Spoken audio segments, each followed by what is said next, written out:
Kemudian kita langsung ke pembahasan yang paling penting dalam pembahasan malam hari ini, yaitu berkaitan dengan larangan-larangan saat haid. Ibu-ibu sekalian, dalam syariat Islam ada beberapa hal yang dilarang bagi seorang perempuan yang sedang haid. Di antaranya yang pertama adalah menggauli istri di kemaluan. Suami tidak boleh menggauli istrinya di kemaluannya selama wanita tersebut sedang haid. Ya, hal ini berdasarkan firman Allah Subhanahu wa taala, "Fa'tazilun nisaa fil mahid wa la taqrabuhunna hatta yathurn." Jauhilah istri-istri kalian ketika mereka haid dan jangan dekati mereka sampai mereka suci. Para ulama sepakat bahwa seorang suami tidak boleh menggauli istrinya di kemaluannya sejak darah haid pertama kali turun, sejak pertama kali haid keluar, hingga darah tersebut terputus.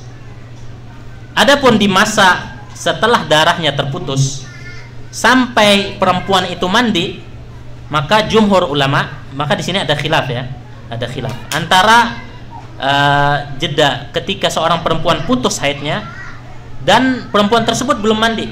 Antara dua waktu ini ulama khilaf, ulama berbeda pendapat. Tapi mayoritas ulama, jumhur ulama mengatakan perempuan tersebut tetap tidak boleh digauli oleh suaminya. Haram bagi suaminya untuk menggauli istrinya sampai istrinya tersebut mandi suci, sampai istrinya mandi suci.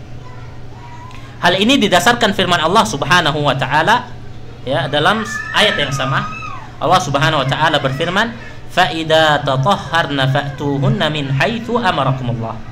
Innallaha yuhibbut tawwabin wa yuhibbul mutatahhirin." Maka apabila mereka telah bersuci, datangilah mereka dari tempat yang diperintahkan oleh Allah Subhanahu wa taala kepadamu. Sungguhnya Allah Subhanahu wa taala menyukai orang-orang yang bertaubat dan menyukai orang-orang yang bersuci. Ibnu Abbas radhiyallahu anhuma menafsirkan kata tatahharna, ya, bersuci dalam ayat ini maksudnya adalah bersuci dengan mandi, bersuci dengan mandi. Artinya apa? Sebelum mandi, perempuan yang walaupun sudah terputus darah haidnya, dia tidak boleh digauli oleh suaminya. Selain itu, para ulama juga berbeda pendapat mengenai bagian tubuh lain yang boleh digauli suami saat istrinya haid. Bagian mana saja yang boleh digauli? Sebagian ulama mengharamkan menggauli tubuh istri antara pusar dan lutut, ya, termasuk di dalamnya bagian kemaluan, dan mengharuskan bagi suaminya untuk menutupi bagian tersebut, ya, entah dengan kain, sarung atau yang lainnya. Namun pendapat yang rajih wallahu a'lam adalah bahwa suami boleh menggauli seluruh tubuh istri kecuali kemaluan dan duburnya. Karena setelah kita mencari dalil yang menjelaskan hal tersebut, tidak ada yang mengharamkan, ya, atau yang melarang untuk para suami menggauli bagian tubuh istri tersebut kecuali bagian kemaluannya dan bagian duburnya, baik dalam keadaan haid ataupun tidak haid. Perempuan tidak boleh digauli duburnya, tidak boleh digauli dalam dubur. Kemudian ibu-ibu sekalian, yang kedua yang tidak boleh dilakukan, ya, ketika seorang perempuan haid adalah talak, ya, menceraikan istri ketika haid. Selain larangan berhubungan intim, mentalak, menceraikan istri saat haid juga termasuk tindakan yang haram, bahkan dicap sebagai bid'ah, yaitu menyelisihi tuntunan sunnah Rasulullah SAW dalam melakukan talak.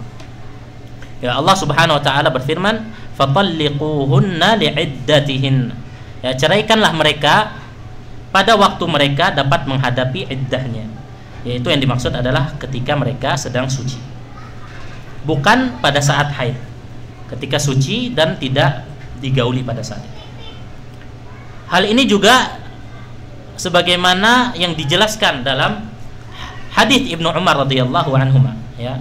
Ketika Ibnu Umar radhiyallahu anhuma menceraikan istrinya ketika istrinya haid, maka Rasulullah SAW langsung marah dan menegur Ibnu Umar dan menyuruh Umar bin Khattab radhiyallahu an agar menyuruh anaknya tersebut untuk merujuk istrinya, agar Abdullah bin Umar merujuk istrinya, karena talak ketika haid adalah perbuatan yang tidak sesuai dengan sunnah, ya, tidak sesuai dengan anjuran dan tuntunan yang diajarkan oleh Rasulullah SAW. Namun meski demikian, ya, jika seseorang sudah terlanjur melakukan talak ketika istrinya haid, maka para ulama mengatakan, ya, jumhur ulama, mayoritas ulama mengatakan talaknya tetap sah, ya, talaknya tetap dihitung, karena Rasulullah SAW, ya, walaupun sudah tahu Ibnu Umar menceraikan istrinya ketika haid, beliau tidak mengatakan bahwa talaknya Abdullah bin Umar itu tidak sah. Apa yang dikatakan Rasulullah SAW kepada Ibnu Umar adalah beliau merintahkan agar Abdullah bin Umar untuk rujuk, dan tentunya rujuk dalam fikih Islam tidak akan terjadi kecuali setelah talak terjadi. Jadi meskipun talak pada masa haid merupakan bid'ah, ya, menyelisih sunnah Rasulullah SAW, talak tersebut tetap sah menurut pendapat jumhur mayoritas ulama.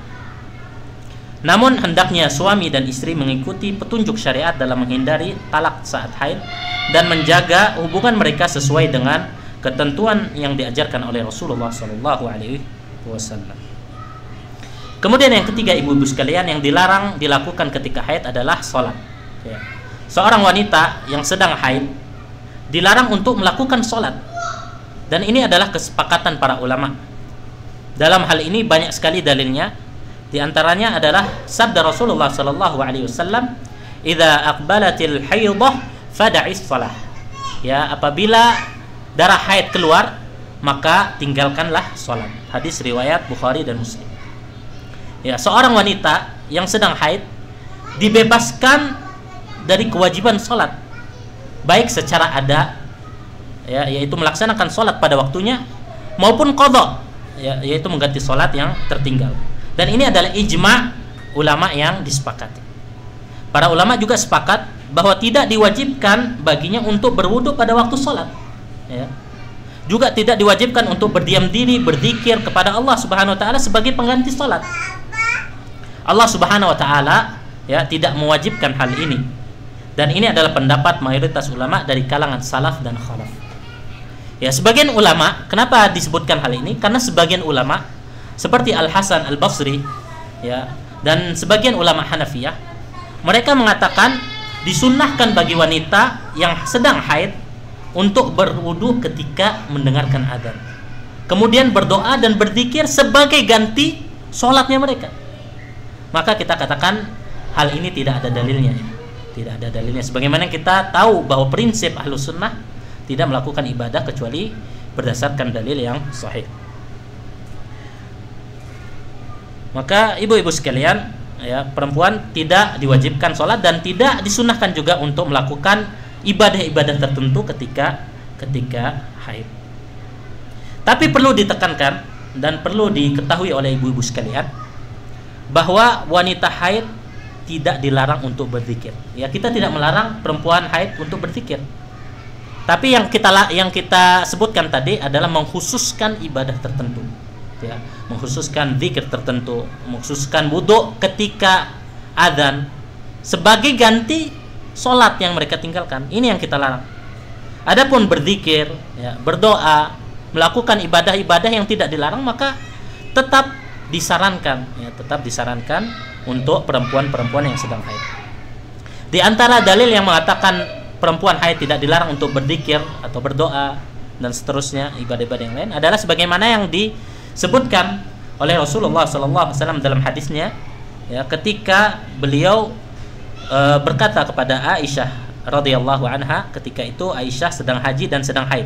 Beliau berkata kepadanya, "If'ali ma yaf'alul hajj ghaira alla tatufi bil bait hatta tatri."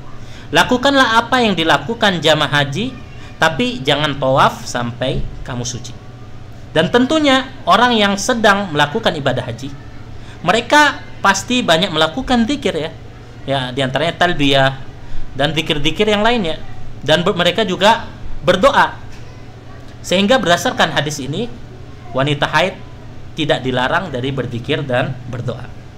Selain itu juga Nabi SAW ya memerintahkan ketika hari Id, baik itu Idul Fitri atau Idul Adha, Rasulullah SAW merintahkan agar perempuan-perempuan yang sedang haid tetap keluar menuju tempat sholat Id, tapi tidak terlalu dekat, tidak masuk tempat sholatnya.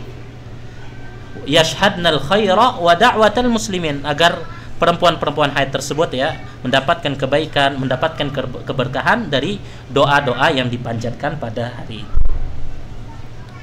Namun apabila wanita yang sedang haid sengaja melakukan ibadah tertentu sebagaimana yang kita sebutkan tadi, maka ini bertentangan dengan sunnah yang diajarkan Rasulullah SAW. Dia bukan tidak mendapatkan pahala saja, tapi dia bisa saja mendapatkan dosa karena melakukan perbuatan bid'ah yang menyelisihi sunnah Rasulullah SAW. Ibu-ibu sekalian yang semoga dirahmati oleh Allah Subhanahu wa taala, masih banyak pembahasan tentang fikih haid dan nifas. Tapi karena waktunya yang sangat pendek, insyaallah kita akan lanjutkan pembahasan fikih haid nifas ini pekan depan biidznillah azza wajalla. Ya, masih banyak sekali larangan-larangan yang harus ditinggalkan oleh perempuan ketika haid. Kita juga akan membahas diantaranya tata cara melakukan qadha salat, tata cara melakukan qadha puasa Ramadan, dan beberapa hal-hal yang sangat penting yang perlu kita bahas, di antaranya istihadhah, cara membedakan darah haid dan istihadhah, bagaimana kita mengetahui bahwa kita suci atau masih haid, dan seterusnya. Insyaallah kita akan bahas di pertemuan selanjutnya. Wallahu a'lam wa sallallahu ala nabiyyina Muhammad wa ala